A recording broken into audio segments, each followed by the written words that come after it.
Bonjour les gens, sur cette toute première vidéo, je vous apprends à créer une roue de décodage qui peut vous être utile dans un jeu de type Escape Game, chasse au trésor. C'est parti!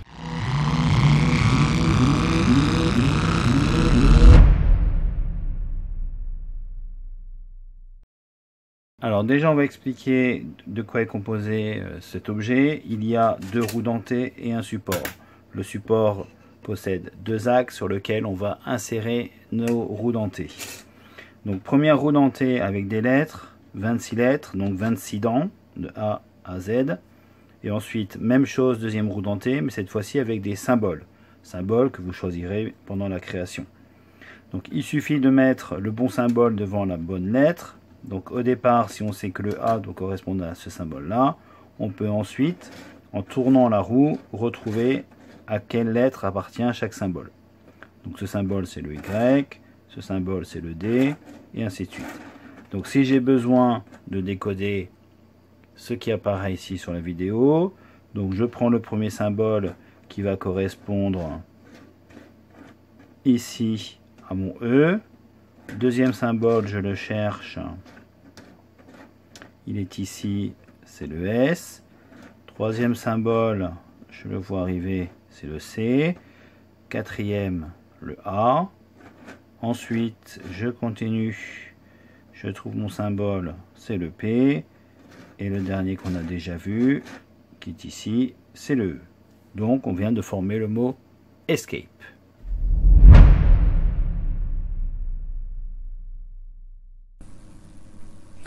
On se retrouve pour la première étape, donc la création du modèle de la roue 26 dents. Alors on va utiliser le site internet woodgears.ca. Moi j'utilise Google Chrome parce qu'avec Edge j'ai un souci d'enregistrement. Alors on va donc sur woodgears.ca et on clique sur Gear Template Generator. Ici on a une interface avec deux roues dentées, donc on va désactiver la deuxième roue et on va désactiver tous les repères qu'il y a sur le document. On va faire notre réglage donc de 26 dents et on s'aperçoit que la roue est un peu grande. Donc on va réduire l'espacement entre les dents pour avoir une taille un peu plus raisonnable. Voilà. Ensuite, le trou, on va en changer son diamètre. On va mettre 8 mm. Et enfin, on va changer l'angle des dents, on va mettre moins 25. Très bien. À partir de là, on fait un clic droit, on enregistre l'image, on écrit roue 26 dents, vous le nommez comme vous voulez, et on enregistre. Donc on a un format PNG. Donc ça c'était la première étape. Maintenant, l'étape de conversion au format SVG.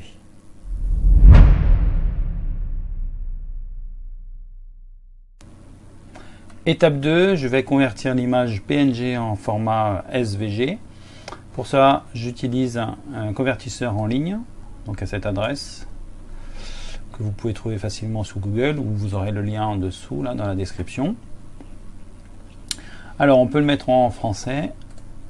Voilà, si c'est mieux, si vous préférez.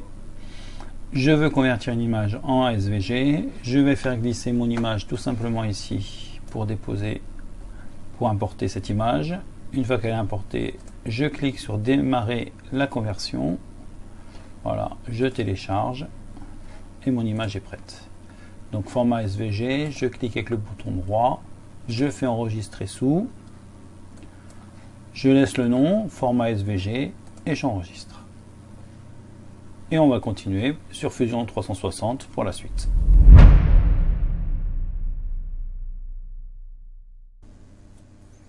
Dans Fusion 360, on va commencer à transformer notre roue 2D en roue 3D. Alors on va cliquer sur Solide et la surface de travail. On va ensuite insérer notre SVG que l'on va chercher dans notre répertoire d'enregistrement tout à l'heure.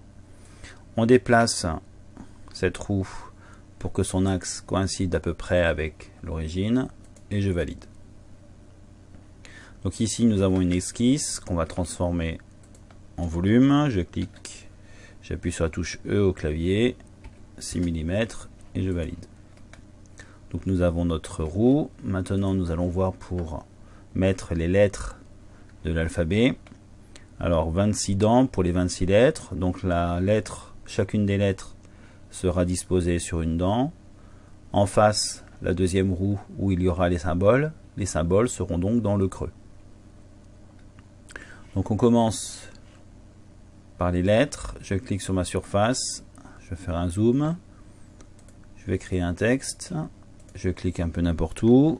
Je mets la lettre A. Je vais sélectionner ma police de caractère. Donc Xyrod. Je tourne déjà à peu près à 90 degrés. On voit que la lettre est un peu grande, donc j'adapte la taille. Je vais adapter un peu l'angle également. Voilà. Donc première lettre A. Donc maintenant pour la deuxième lettre, on va faire un copier-coller du A. Je valide. Je déplace, je double-clique. La lettre B. Alors je vois que la position de la lettre B ne doit pas évidemment être de la même façon que la lettre A. On va devoir tourner notre lettre.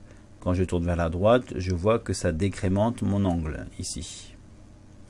Donc je le remets à 180. Donc l'angle va réduire de combien? Eh bien il réduit de 360 degrés divisé par nos 26 lettres. Et je valide. Et là la lettre B s'oriente correctement. Je clique à nouveau sur la lettre B, je valide et je fais la même chose pour la lettre C. Donc moins les 360 divisé par 26, je valide, je déplace. Voilà, et je réitère l'opération jusque la lettre Z. A tout de suite. Voilà, donc on a fini de disposer les différentes lettres de A jusqu'à Z. Maintenant on va donc créer le volume de chacune des lettres. On va les extruder. Alors je fais une sélection globale et je désélectionne les surfaces bleues. Voilà, les points ça ne gêne pas. Voilà, c'est pas fait. Voilà. Donc touche E au clavier, 2 mm et je valide. Voilà. Je regarde sur le côté, je vois que mes lettres sont bien en 3D. C'est nickel. Voilà, donc je vais enregistrer donc ce document. Alors, donc enregistrer sous roue 26 dents gauche et je valide. Ensuite, avant de poursuivre pour la roue droite, on va d'abord créer notre fichier STL pour l'impression. Donc je fais un clic droit ici, Save as STL, OK. Dans le répertoire d'enregistrement, j'enregistre. Et voilà. Donc maintenant, on va faire un Save As pour créer notre fichier pour la roue droite à partir de la roue gauche. J'enregistre. Donc je vais supprimer les deux activités dans l'historique pour n'avoir que la roue en 3D. Donc on a vu tout à l'heure qu'il fallait faire les symboles dans le creux. Les lettres vont A, B, C, D vers le bas. Donc ça veut dire que les symboles, on va les faire dans ce sens-là. Donc je crée d'abord solide. Je clique sur la surface. On crée un texte. Alors, peu importe le premier creux. Bon, c'est ici. Donc moi je réécris la lettre A pour pouvoir ensuite faire le symbole avec mes caractères. Ceci dit, vous pourriez très bien garder les lettres de A à Z pour faire comme le code César avocat par exemple. Donc la lettre A est égale à la lettre K. Avocat. Donc nous on va prendre une police de caractères avec des symboles, par exemple celle-ci. Voilà, je vais l'augmenter un petit peu, taille 12. Et je vais la placer dans un creux. Alors, ce que j'appelle un creux, c'est entre l'espace entre les deux dents. Voilà, donc très bien. Alors, le symbole me paraît un peu petit, je vais mettre carrément taille 14 et je valide. Très bien, donc maintenant, on va faire comme tout à l'heure, copier-coller. Je valide. Je déplace. Lettre B. Donc moins 360. Alors vous voyez que c'est pas moins cette fois-ci, mais ça va être plus. Voilà, et je valide. Puisqu'on tourne dans l'autre sens. Ok. Et on continue comme ça pour chacune des lettres. Jusqu'au symbole qui correspondra à la dernière lettre.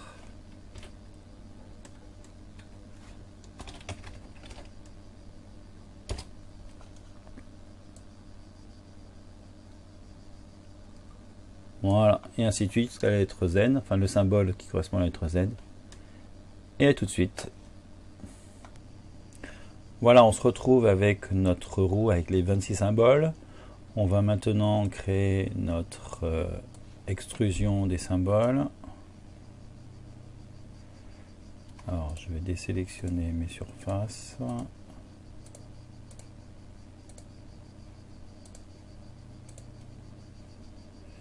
Très bien.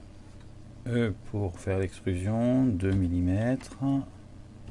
Et je valide.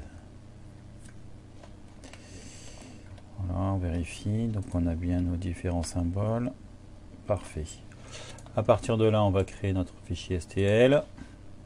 Ok. Et j'enregistre. J'enregistre aussi, j'en profite. J'enregistre mon fichier. Et très bien. Voilà. Et on se retrouve de suite pour le support. Pour le support, nous allons partir des deux roues dentées. On va créer un engrenage. Alors avant de commencer, il va falloir d'abord enregistrer le fichier, sinon ça ne fonctionne pas. Voilà, je l'appelle support. Ensuite, je vais venir importer, insérer ma roue gauche. Alors je vais me positionner correctement sur la vue du dessus. Là, ok. Et je fais la même chose avec la deuxième roue. Voilà, elle se superpose. Donc là, on va la décaler. On va régler une distance de 136,5.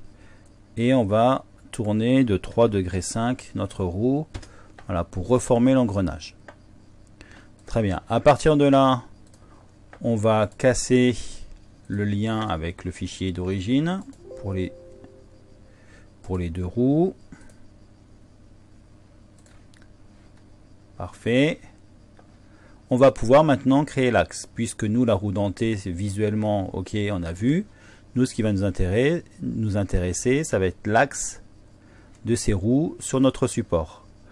Donc l'astuce, ça va être de supprimer la roue dentée, ne garder que l'esquisse de départ, et d'ici, on va cliquer sur le cylindre, l'axe du milieu, et on va l'extruder de 8 mm. Voilà, maintenant on va passer sur la deuxième roue. On va faire la même chose. On va supprimer tout le travail qu'on a fait. On va garder uniquement le sketch et on va faire une extrusion de 8 mm. Voilà, on va revenir sur notre support. Pour l'instant, vous voyez, nous avons que 2 cylindres. Donc ces cylindres correspondent aux axes de nos roues dentées. On va donc pouvoir créer un solide sur la surface. On va insérer un support. Donc moi je vais reprendre ma roue dentée de départ. Je vais la faire, je vais la déplacer et l'agrandir légèrement. Alors c'est peut-être un peu trop. Voilà, et les roues seront positionnées au niveau de ces axes. Très bien. Donc je valide. Je clique sur les éléments que je veux extruder. Alors je vais extruder tout ça.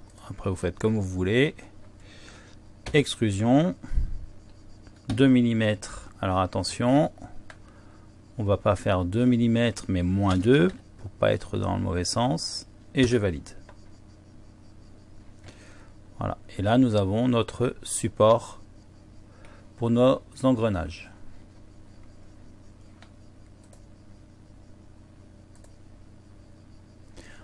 un clic droit, on sauve, on save le fichier STL, support, enregistrer. On enregistre ce fichier. Et on en a fini avec Fusion 360. On se retrouve dans Cura.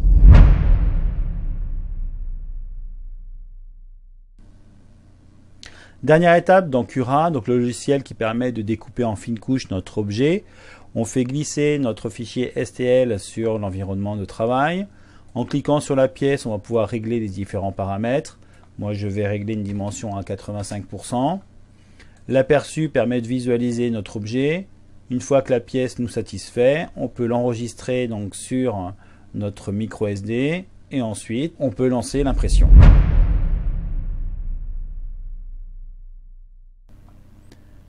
Donc on imprime nos pièces avec les 3 fichiers G-code, donc ceux qu'on aura générés à partir de Cura pour la roue dentée de gauche avec les lettres, la roue dentée de droite avec les symboles et aussi le support. Donc moi l'imprimante que j'utilise c'est une AlphaWise U20. Je vous ferai une vidéo où je présenterai les différentes astuces, les améliorations, des réglages et ainsi de suite par rapport à cette imprimante. Je vous la conseille, c'est vraiment une imprimante pas très chère et de bonne qualité. J'espère que cette toute première vidéo vous aura plu. En attendant, prenez soin de vous. Ciao les gens, à bientôt.